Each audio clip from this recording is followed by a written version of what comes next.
যে কোনো সময়তেই ঘটতে পারে। আর আসানসোল তো হচ্ছে মাইনিং এরিয়া, এখানে তো পুরো আসানসোল রানীগঞ্জ ভেতরে কয়লা বের করে করে সব ফাঁক করে দিয়েছে।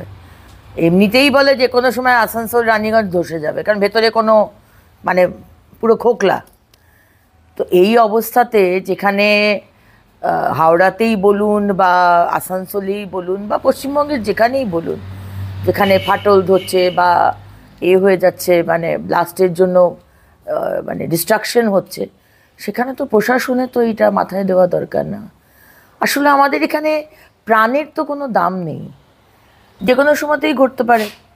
আর আসানসোল তো হচ্ছে ওটা আমাদের নজরদারিতে সবসময় থাকে, এবং আমাদের ওইটা তো প্রজেক্টও লেগে আছে যে সুরাট থেকে যেটা হচ্ছে সেটা দেখছেন আপনি, ওইখানে কাজও চলছে যে তাড়াতাড়ি ওই ডাম্পিং গ্রাউন্ডটা ক্লিয়ার করা হোক, সেটা নজরদারিতে আছে যে এরকম কোনো ঘটনা না ঘটে। হাওড়ার ঘটনার পর কি নজরদারি বাড়াবে? আমাদের সব চলছে,